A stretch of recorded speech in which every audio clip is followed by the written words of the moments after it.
Tuhan sudah menciptakan bumi serta isinya untuk manusia. Sebenarnya dunia dan segala isinya tidak berkekurangan. Kehidupan manusia juga seharusnya tidak berkekurangan. Kita dapat melihat ada tempat yang kelebihan air, ada tempat yang kekurangan air. Ada tempat yang kelebihan bahan makanan, ada tempat yang kekurangan bahan makanan. Ada orang-orang yang kelimpahan dan tidak habis-habisnya pekerjaan. Ada orang juga yang kekurangan, minta satu pekerjaan saja tidak dibuka-bukakan.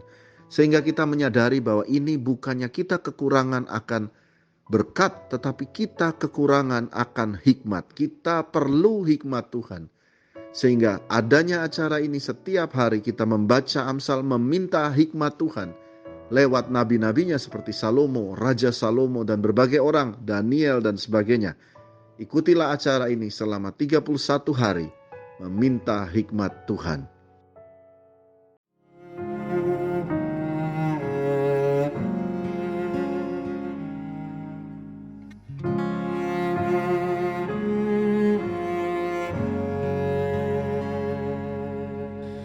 Roh Allah yang hidup urati aku, tuntun langkah hidupku, bentuk hatiku.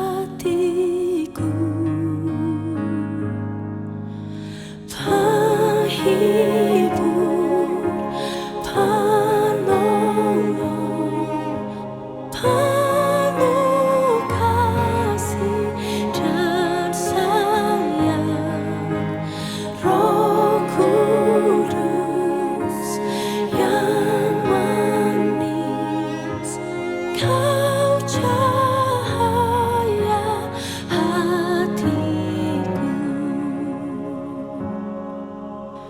Penghibur, penolong, penuh kasih dan sayang, Roh Kudus yang manis, Kau cahaya hatiku.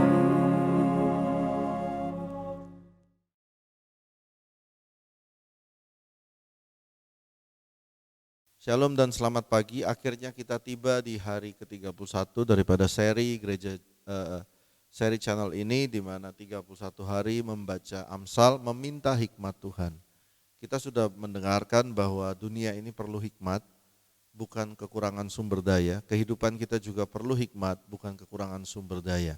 Ada orang yang kelebihan uang, ada orang yang kelebihan pekerjaan, ada juga orang yang kekurangan uang. Ada yang berlimpah akan makanan tertentu, ada yang kekurangan, satu daerah kekurangan makanan tertentu.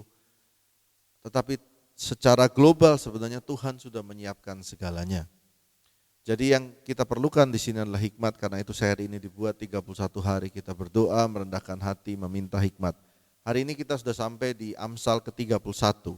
Amsal ke-31 ini kalau saudara lihat di background judulnya Istri yang Baik. Amsal 31 ini unik dan menjadi banyak pembicaraan daripada para teolog dan juga dalam pelajaran Alkitab, bahwa Amsal ini sebagai penutup daripada Amsal Salomo, di mana dituliskan di sini adalah nasihat-nasihat untuk menjadi perempuan yang baik atau istri yang baik. Nah, ada dua bagian di sini dari Amsal 31. Yang pertama adalah bagian Amsal-amsal untuk Lemuel, ya, untuk Lemuel dan ibunya. Inilah perkataan Lemuel, raja masa, yang diajarkan ibunya kepadanya. Mendadak saya bertanya-tanya, siapa Lemuel ini muncul di dalam Amsal 31. Nah, menurut beberapa teolog juga Lemuel ini seperti nama samaran yang tidak muncul di mana-mana. Ada yang berkata Lemuel ini adalah nama panggilan daripada Salomo. Kitab-kitab Yahudi bertuliskan salah satu nama daripada Salomo itu kan ada Jedidiah, lalu ada Salomo, lalu ada juga Lemuel. Ada 6 nama yang disebutkan untuk Salomo oleh ibunya. Jadi kemungkinan besar ini adalah Salomo dan juga nasihat-nasihat yang diajarkan oleh ibunya kepada Salomo. Ada juga sebagian yang berkata ini adalah Raja Hizkia. Tetapi saya lebih percaya kepada teori ya, ini kita berkata teori bahwa ini adalah nama panggilan Lemuel yang artinya dalam bahasa Ibrani adalah devoted for God.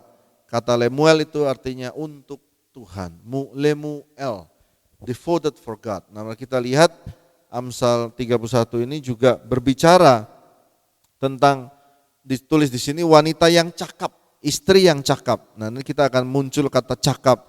Kata cakap ini dalam bahasa Inggrisnya disebut valiant atau valor lady, woman of valor.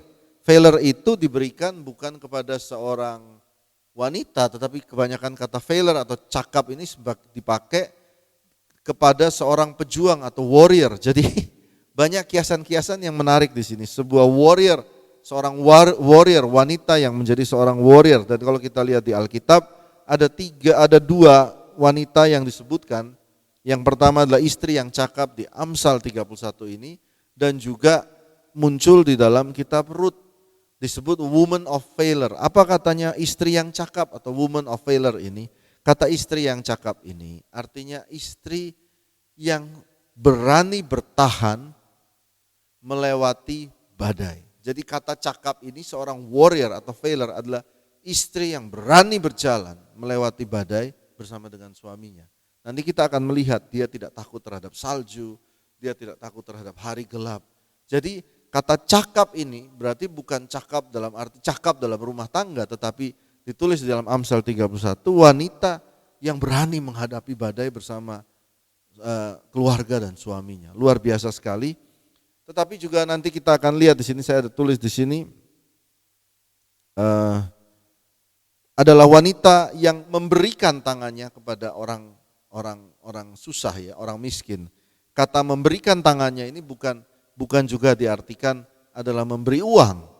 Menarik sekali kalau kita banyak baca komentator daripada Kamus Alkitab dan juga Dictionary Bible.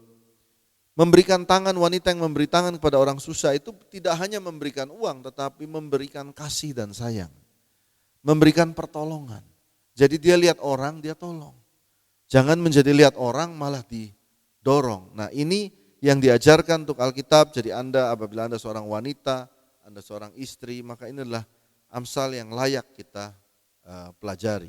Kalau kita melihat di sini pun, maka kalau seandainya ini adalah Lemuel, ini adalah Salomo, dan ibunya adalah Batsheba, maka kita melihat di sini Batsheba ini adalah orang yang paling dibenci seluruh umat Israel. Karena pada waktu itu dianggap Batsheba ini adalah wanita yang berselingkuh. Dan dia punya anak namanya Salomo. Jadi pasti seluruh negara tidak ada yang mau berteman sama dia, semua menggunjingkan dia. Tetapi Salomo mencatat bahwa mamanya ini termasuk wanita woman of valor, yang artinya berani menghadapi badai, tekanan ya, badai itu tekanan dari atas, dari bawah, dari samping semua yang dikenakan kepada mamanya, dan buktinya dia berhasil melewati badai, anaknya menjadi raja Israel. Oke, kita baca ini ayat pertama. Inilah perkataan Lemuel, raja Masa, yang diajarkan ibunya kepadanya. Apa yang akan kukatakan anakku, anak kandungku, anak nazarku, anak nazar.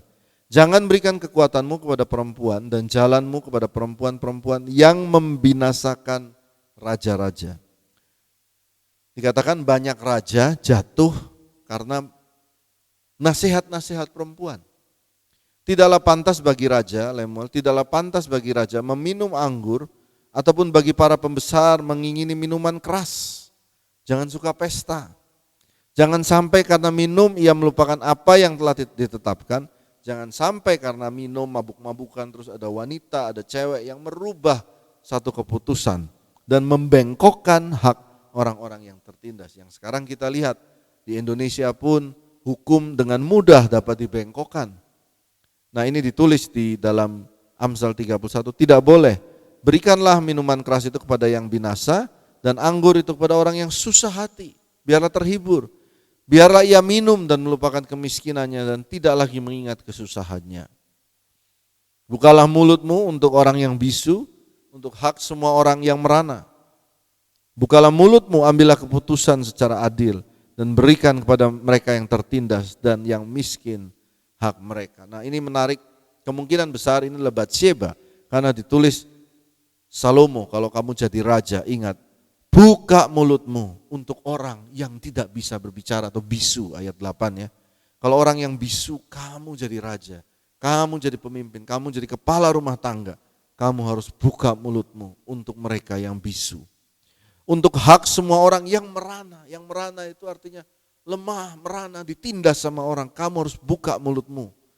Buka mulutmu untuk memberikan keputusan yang adil kepada mereka yang tertindas dan yang miskin hak mereka. Nah ini peringatan kepada saudara-saudara yang menjabat di pemerintahan, apabila Anda diberikan kesempatan berkuasa, diberikan kesempatan dalam hidup, Anda ada di tempat-tempat tinggi, ingatlah ini, bukalah mulutmu terhadap orang yang bisu, orang yang tertindas, orang yang miskin karena hak mereka.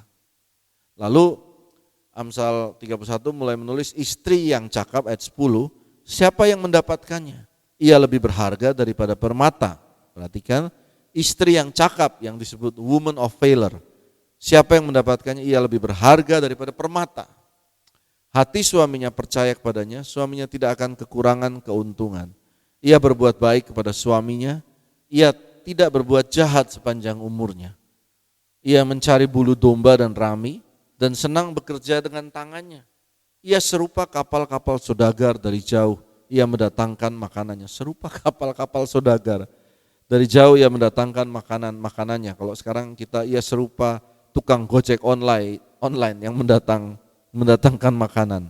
Ayat 15, ia bangun kalau masih malam, lalu menyediakan makanan untuk seisi rumahnya, dan membagi-bagikan tugas kepada pelayan-pelayannya perempuan. Jadi di sini ditulis, seorang wanita, seorang ibu atau seorang istri yang baik itu kalau bisa malam-malam menyiapkan jadwal untuk melakukan apa yang dilakukan besok harinya. Tidak spontan tapi malamnya sudah disiapkan. Lalu ia membeli sebuah ladang yang diinginnya. Luar biasa. Ia serupa kapal saudagar, ia mencari bulu domba dan rami, lalu di sini dia membeli ladang dan hasil tangannya kebun anggur yang ditanaminya. Ayat 17, ia mengikat pinggangnya dengan kekuatan, ia menguatkan lengannya. Ini udah seperti pahlawan begitu ya. Saudara baca, menarik, dia mencari bulu domba dan rami, lalu seperti kapal saudagar, ia bangun kalau malam siapin jadwal, ia membeli sebuah ladang, punya tanah yang banyak, lalu ia ikat pinggangnya dengan kekuatan. Ia tahu pendapatannya menguntungkan pada malam hari, pelitanya tidak padam. Tangannya ditaruh pada jentera, jari-jarinya memegang pemintal. Masih memintal. Jadi ini wanita yang luar biasa. Ia memberikan tangannya kepada yang tertindas. Tadi saya tuliskan, dia memberikan tangannya kepada yang tertindas. Nah Alkitab, para pelajar Alkitab mempelajari bahwa Amsal 31 ini juga tertulis di dalam Kisah Para Rasul untuk wanita yang bernama Dorcas atau Tabita. Di mana Dorcas ini pada zaman para rasul adalah seorang wanita yang memberikan tangannya, menolong pekerjaan Tuhan, menolong para rasul, memberikan pekerjaan-pekerjaan sosial yang baik bagi sekitarnya.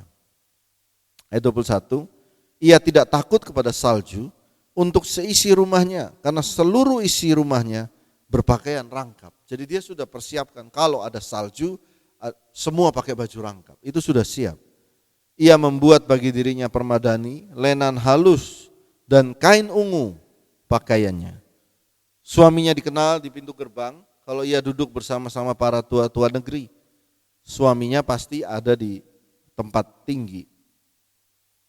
Ia membuat pakaian dari lenan dan menjualnya, ia menyerahkan ikat pinggang pada pedagang. Wah, dia juga dagang pakaian. Pakaiannya adalah kekuatan dan kemuliaan, power and glory. Ia tertawa tentang hari depan. Ia membuka mulutnya dengan hikmat, pengajaran yang lemah lembut ada di lidahnya. Ia mengawasi segala perbuatan rumah tangganya, makanan kemalasan tidak dimakannya. Ayat 28, anak-anaknya bangun, pula suaminya memuji dia. Anak-anak dan suaminya memuji dia. Lalu 29, banyak wanita telah berbuat baik, tetapi kau melebihi mereka semua. Ayat 30, kemolekan adalah bohong dan kecantikan adalah sia-sia. Tetapi istri yang takut akan Tuhan dipuji-puji. Jadi Amsal 31 tidak ditulis istrinya cantik loh. Kemolekan adalah bohong, kecantikan sia-sia, tapi istri ini takut akan Tuhan. Ini menarik. Berilah kepadanya bagian dari hasil tangannya, biarlah perbuatannya memuji dia di pintu-pintu gerbang. Di sini mengajarkan wanita yang bagus, yang menjadi istri yang penolong buat suaminya dan suaminya akan ada di tempat tinggi adalah woman of valor, artinya wanita yang bisa bertahan di dalam badai. Lalu yang kedua, dia rajin. Yang ketiga, dia wanita yang membuat persiapan. Lalu dia tidak takut kepada badai. Dan dia suka membantu orang-orang susah dan berdampak bagi lingkungannya. Jadi apabila Anda seorang wanita dan saya tidak mau berdampak, menjadi dampak buat lingkungan itu, baik gereja maupun lingkungan, tidak harus uang. Tidak ada dana, saudara bisa berikan tenaga saudara. Tidak ada tenaga, saudara bisa berikan ide saudara. Tetapi jadilah dampak bagi tempat sekitar kita. Lalu dituliskan bahwa ia membuat bagi dirinya permadani, jadi baju daripada keluarganya semua terawat, teratur. Dan dikatakan dia membawa strength and glory, kekuatan dan kemuliaan, dan dia tertawa tentang hari depan. Dia juga mengajar dan mulut dan lidahnya lemah lembut. Nah,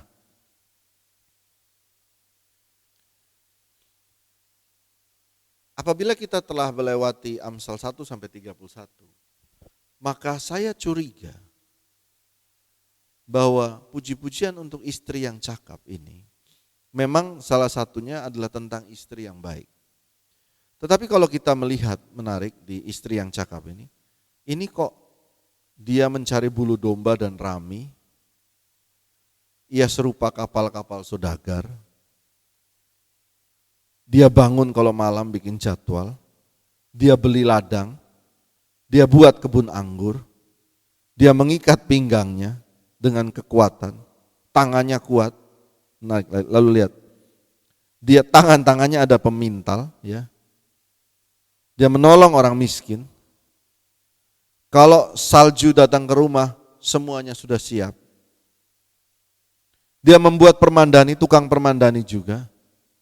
Ia membuat pakaian juga. Ia tertawa tentang hari depan. Ia juga mengajar. Mendadak saya menyadari bahwa jangan-jangan ini bukan berbicara tentang istri yang juga asli. Jangan-jangan yang dimaksudkan dengan istri yang cakap ini, istri ini adalah hikmat itu sendiri. The wisdom itself. Karena dikatakan kalau engkau mendapatkan hikmat di Amsal 3, maka engkau melebihi permata. Ini sama dengan ditulis di Amsal 31 ayat 10. Istri yang cakap siapa mendapatkannya, ia lebih berharga daripada permata. Kalau kita mendapatkan hikmat, hikmat itu bisa serupa kapal-kapal saudagar yang mendatangkan berbagai berkat dalam hidup kita, hubungan dengan luar negeri. Hikmat itu juga mencari bulu domba dan rami. Anda bisa punya perusahaan domba, peternakannya. Lalu Anda punya dengan hikmat juga, hikmat itu membuat kita malam-malam menyediakan makanan bagi seisi rumah kita, menyiapkan jadwal akan apa yang akan kita lakukan besok. Dengan hikmat juga kita dapat membeli tanah, membuat kebun anggur. Dengan hikmat kita bisa punya kekuatan, betul kan? Kalau Anda punya hikmat, Anda kenal dengan orang pertama dan orang kedua, ketiga, keempat, dan Anda membangun koneksi, maka Anda membangun kekuatan. Dan ia menguatkan lengannya, ia tahu pendapatannya menguntungkan. Dengan hikmat pula kita akan mendapatkan pendapatan yang menguntungkan. Anda kerja ada hasil. Dan pada malam hari pelitanya tidak padam. Tangannya ditaruh pada pemintal. Dengan hikmat Kita juga mengatur dengan pemintal-pemintal. Jadi jangan-jangan inilah yang dimaksud dengan Amsal 31 ini ditutup dengan cerita bahwa hikmat ini seperti seorang istri yang mengatur kehidupan suaminya. Ia tidak takut kepada salju atau badai, karena dia udah siap dengan pakaian rangkap. Jadi dia menyiapkan segala sesuatu. Hikmat juga membuat Anda akan duduk di pintu gerbang, artinya Anda akan dihormati. Hikmat itu berpakaian kekuatan dan kemuliaan. Dan tentang hari depan kita bisa tertawa. Hikmat juga mengajar dengan lemah lembut.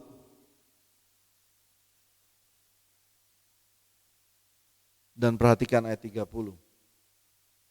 Kemolekan adalah bohong dan kecantikan adalah sia-sia. Tetapi istri yang takut akan Tuhan dipuji-puji. Bukankah di Amsal-Amsal sebelumnya, Amsal 5, 6, 7, Salomo selalu berkata, hikmat berseru-seru di tepi jalan. Tetapi seringkali anak-anak muda itu salah datang kepada yang berseru itu wanita-wanita jalang. Dan menghabiskan waktunya dengan wanita-wanita jalang. Tetapi hikmat juga berseru-seru tetapi kurang laku. Rupanya karena hikmat ini tidak cantik, tidak molek. Betul kan saudara? Kalau saudara belajar akan di kampus, saudara akan boring. Setengah jam belajar pelajaran di kampus itu boring. Tetapi setengah jam Anda nonton lawak, nonton TikTok, itu tidak berasa. Karena TikTok itu atau sesuatu sosial media itu seperti molek dan cantik. Tetapi hikmat itu boring. Menyiapkan jadwal, scheduling, belajar teknologi, kabel dari mana, runutannya. Dia tidak molek, tidak cantik, tetapi itu yang harus kita pilih dalam hidup. Karena itu yang memelihara kita. Dengan hikmat itu kita bisa mendapatkan uang. Mungkin ada kameramen kita, ada Mbak Widya sekarang sedang menyiapkan kameramen. Belajar editing, saya tanyain Mbak Widya, capek kan? Boring kan? Lebih enak kalau nonton-nonton yang happy-happy aja kan di sosmed, betul kan? Tetapi kalau kita memilih yang tidak molek, justru itu yang mendatangkan uang. Buktinya Mbak Widya baru beli motor. Tapi kalau kita anak muda memilihnya yang gampang-gampang aja, tidak mau repot, maka datanglah kemiskinan menyerbu Anda. Anda tidak bisa berkata, oh saya minta dihormati dong Pak. Saya merasa tidak dihargai. Pilihlah hikmat. Jadi Amsal 31 ditutup, dia berkata, kalau kamu dapat hikmat, kamu pilih hikmat, kamu pilih belajar coding, ya mungkin coding boring, matematika boring, tapi pelajarilah itu. Programming. Saya ketemu dengan seorang teman gereja, worship leader, dia bekerja sebagai kontraktor. Tugas dia setiap hari harus jagain truk tanah. Truk tanah dari jam 10 malam sampai jam 2 pagi. Boring sekali. Tiap hari. Tapi jalan 2 tahun, dia sudah beli rumah. Segala sesuatu yang berkaitan dengan tidak terlalu cantik, tidak terlalu molek, tetapi berkaitan dengan apa yang dikerjakan tangan. Tangan ini Anda mengerjakan itu akan mendatangkan. Ini ya baru muncul nih ayatnya di sini. Kapal-kapal saudagar akan datang. Ya, sekarang mungkin bukan kapal saudagar. Dengan hikmat Anda akan bisa pergi ke luar negeri. Anda bisa pilih airline yang Anda penuhi, seperti ini tulis kapal-kapal saudagar yang berbeda-beda. Anda bisa pilih airlines. Lalu baju Anda ada pemintalnya.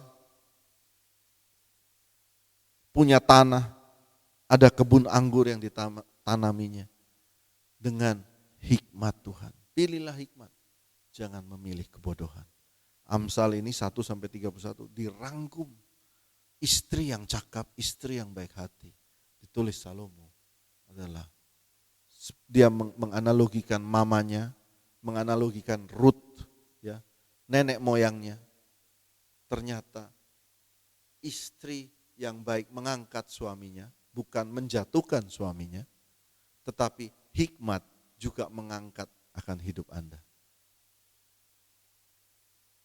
Saya percaya inilah yang dimaksudkan, dan mari kita berdoa, kita akan meminta hikmat di hari terakhir. Tuhan, kami telah selesai di Amsal 31, di hari terakhir daripada pembacaan Amsal. Tuhan, kami berdoa meminta hikmat Tuhan. Ajar kami untuk memilih dalam sehari-hari ilmu-ilmu baru, pelajaran-pelajaran baru, motivasi baru, kelas-kelas baru, sehingga kami senantiasa berkembang. Kami senantiasa berkembang akan pengetahuan, knowledge, dan tangan kami ini mau rajin dalam bekerja, juga rajin untuk menolong sesama kami. Terima kasih Tuhan, tambah-tambahkan hikmat. Kami percaya kami sejajar dengan kemauan Tuhan yang mengatur seluruh kehidupan di bumi ini, yang memelihara seluruh kehidupan di bumi ini. Dan kami percaya Tuhan menambah-nambahkan hikmat bagi keluarga kami, buat kantor kami, bagi impact musik, bagi gereja, bagi semua yang ada dalam apa yang kami kerjakan Tuhan. Terima kasih Tuhan. Berkati setiap pendengar yang mendengarkan, keluarga mereka, masa depan mereka. Biarlah mereka mengalami, mereka dapat tertawa akan masa depan mereka. Karena Tuhan menolong mereka, memberikan hikmat. Terima kasih ya Tuhan, dalam nama Tuhan Yesus. Amin. Amin. Bapa kami yang di surga, dikuduskanlah namamu. Datanglah kerajaanmu, jadilah kehendak-Mu di bumi seperti di surga. Berikanlah kami pada hari ini makanan kami yang secukupnya. Ampunilah kami akan kesalahan kami seperti kami pun mengampuni orang yang bersalah kepada kami. Jangan membawa kami dalam cobaan, tapi lepaskanlah kami daripada yang jahat. Karena Engkau yang mempunyai kerajaan dan kuasa dan kemuliaan sampai selama-lamanya. Bagi yang percaya katakan amin.